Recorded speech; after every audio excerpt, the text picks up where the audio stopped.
Today, I'm going to discuss what's on everybody's mind. We're talking about financing, refinancing, selling, trying to decide what the heck to do in this crazy interest rate market. Just recently, I had an opportunity to help some clients, and we went through an exercise that really helped us all understand what the benefits are today.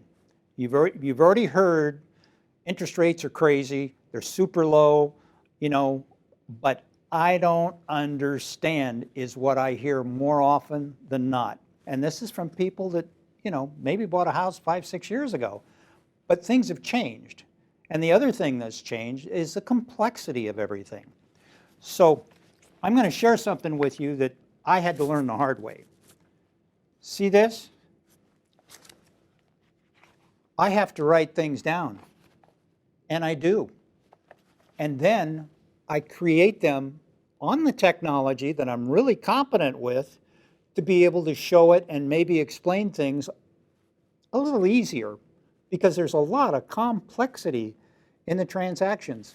I know back in the day when I first started, and that was decades ago, I could do a transaction and there'd be 3 pages.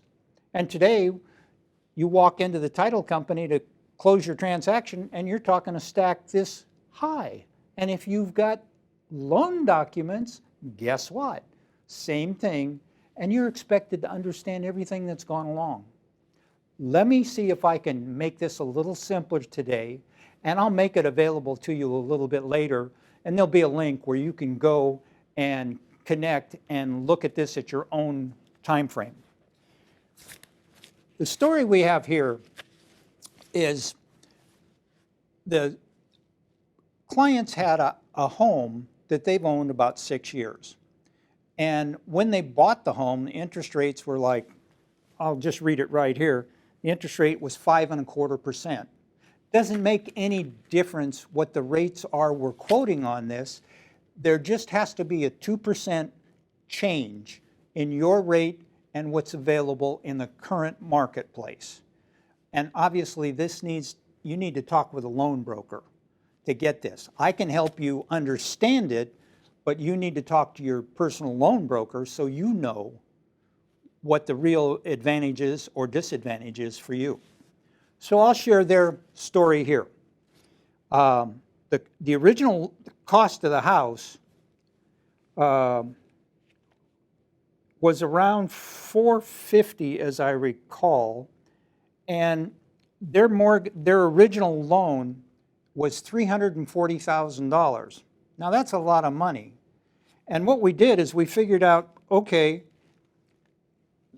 the house today is going to have something in the neighborhood of $1,877 a month payments. And if they just pay that $1,877 for 30 years, it costs them $675,000 to hold it for that 30 years. That's each payment building up. Now, we talked about, well, what if we take advantage of this refinance market and we pull some cash out? Is that beneficial? Well, it can be, as long as you're not going to go out and buy a car or something. What you're going to do is you're going to find out that if you refi cash out, you're going to only pay over the same 30 years from today, not from their original 30 years, but the 30 years from today, you'll pay out with the new refi at a lower rate, and we know that it's 3.75 for them. Their cash out is $63,000. But more importantly, they're only paying $240,198 over the 30-year period because of the reduction in the interest rate. Now you say, I don't want to do that. Can I just lower my payment? Well, yeah, if they just lower the payment, their savings goes from $335 to $240 to $198. So does that make sense? And what happens, here's what happens to the payments. The payments, if you do nothing, you're at 1877 because that's what your current payment is. If you refi and you take some cash out, then you're talking 1667 a month. But if you just refi and say, look, what can I do? Your payment goes to $1375 a month. And more importantly, your savings is $260,000 by doing the refi, taking no cash out. And if you have questions about this, it's really simple. Call me. I will give you this. I will help you fill it out, and you take it to your loan broker and see if this is the right thing to do. Thanks for listening.